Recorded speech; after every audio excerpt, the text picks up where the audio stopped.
Hi ಸ್ನೇಹಿತರೆ, ನನ್ನ ಹೆಸರು ಯಲ್ಲಾಲಿಂಗ ಪೂಜಾರಿ. ನಾವು ಇವತ್ತು IAS 1993 ಪ್ರಶ್ನೆ ಪತ್ರಿಕೆ ಚರ್ಚೆ ಮಾಡುತ್ತಿದ್ದೇವೆ. 1993 ಪ್ರಶ್ನೆ ಪತ್ರಿಕೆಯಲ್ಲಿ ಬಂದಿರುವ ಜಾಗ್ರಫಿ ಕ್ವಶನ್ ಬಗ್ಗೆ ನೋಡೋಣ ಸ್ನೇಹಿತರೆ. ಈ ಕೆಳಕೊಂಡವುಗಳಲ್ಲಿ ಯಾವುದು ನೈಸರ್ಗಿಕವಲ್ಲದ ಮಾನವ ನಿರ್ಮಿತ ಏಕದಳ ಧಾನ್ಯ? ಯಾವುದಂದ್ರೆ ಸ್ನೇಹಿತರೆ, ಅದು ಟ್ರಿಟಿಕೇಲ್. ಟ್ರಿಟಿಕೇಲ್ ಇದು ನೈಸರ್ಗಿಕವಲ್ಲದ ಮಾನವ ನಿರ್ಮಿತ ಏಕದಳ ಧಾನ್ಯವಾಗಿರುತ್ತೆ. ಸ್ನೇಹಿತರಲ್ಲಿ ಎರಡನೇ ಪ್ರಶ್ನೆ, ಭಾರತದಲ್ಲಿ ಈಗಾಗಲೇ ಸ್ವಾಭಾವಿಕ ಅನಿಲವನ್ನು ಆಧರಿಸಿ ಕೆಲವು ಕೈಗಾರಿಕೆಗಳಿದ್ದರೂ ಅಪರ ಸ್ವಾಭಾವಿಕ ಅನಿಲವನ್ನು ಬಳಸಿಕೊಳ್ಳಲಾಗಿಲ್ಲ.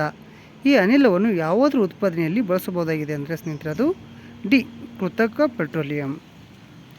ಮೂರನೇ ಪ್ರಶ್ನೆ, ಕೆಳಗಿನ ಜೋಡಿ ಸ್ಥಳಗಳಲ್ಲಿ ಯಾವ ಎರಡು ಸ್ಥಳಗಳು ಒಂದೇ ಅಕ್ಷಾಂಶದಲ್ಲಿದ್ದರೂ ವಾರ್ಷಿಕ ಮಳೆಯ ಪ್ರಮಾಣದಲ್ಲಿ ಅಧಿಕ ವ್ಯತ್ಯಾಸ ಹೊಂದಿದೆ? ಯಾವುದಂದ್ರೆ ಸ್ನೇಹಿತರೆ, ಅಜ್ಮೀರ್ ಮತ್ತು ಸಿಲಾಂಗೋ. ನಾಲ್ಕನೇ ಪ್ರಶ್ನೆ ಸ್ನೇಹಿತರೆ, ಹಿಂದಿ ಭಾಷೆ ನಂತರ ಭಾರತ ಉಪಖಂಡದಲ್ಲಿ ಅತ್ಯಧಿಕ ಸಂಖ್ಯೆ ಜನರು ಮಾತನಾಡುವ ಭಾಷೆ ಯಾವುದಂದರೆ ಅದು ಬೆಂಗಾಲಿ. ಮುಂದಿನ ಪ್ರಶ್ನೆ ಸ್ನೇಹಿತರೆ, ಆಗ್ನೇಯ ಏಷ್ಯಾದಲ್ಲಿನ ಏಕೈಕ ಭೂವಿಷ್ಠ ದೇಶ ಯಾವುದು? ಓಕೆ, ಆಗ್ನೇಯ ಏಷ್ಯಾದಲ್ಲಿ ಏಕೈಕ ಭೂವಿಷ್ಠ ದೇಶ ಯಾವುದಂದರೆ ಅದು ಲಾವೋಸು. ಓಕೆ ಸ್ನೇಹಿತರೆ, ಮುಂದಿನ ಪ್ರಶ್ನೆ, ಮಿಜೋರಂನಲ್ಲಿ ವಸತಿಗಳು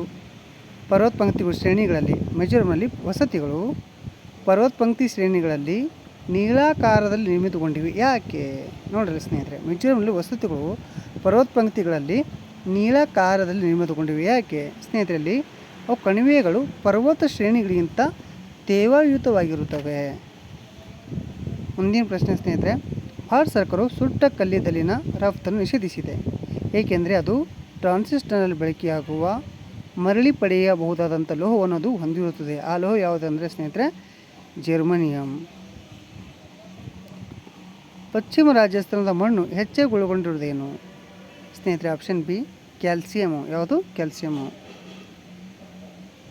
ಸ್ನೇಹಿತರೆ, ಮುಂದಿನ ಪ್ರಶ್ನೆ, ನೈವೇಲಿಯ ಉಷ್ಣೀಯ ಶಾಖ ವಿದ್ಯುತ್ ಸ್ಥಾವರಕ್ಕೆ ಒದಗಿಸುತ್ತಿರುವುದು. ನೋಡಲಿ ಏನಪ್ಪ ಅಂದರೆ, ನೈವೇಲಿ ಉಷ್ಣೀಯ ಅಂದರೆ ಶಾಖ ವಿದ್ಯುತ್ ಸ್ಥಾವರಕ್ಕೆ ಒದಗಿಸುತ್ತಿರುವುದು. ಓಕೆ, ಆಪ್ಷನ್ ಬಿ, ಟರ್ಸಿಯರಿ ಕಲ್ಲಿದ್ದಲು. ಯಾವುದು? ನೈವೇಲಿ ಉಷ್ಣಕ್ಕೆ ಒದಗಿಸುತ್ತಿರುವುದು ಯಾವುದಂದರೆ ಟರ್ಸಿಯರಿ ಕಲ್ಲಿದ್ದಲು. ಯಾವ ಕಲ್ಲಿದ್ದಲು? ಟರ್ಸಿಯರಿ ಕಲ್ಲಿದ್ದಲು.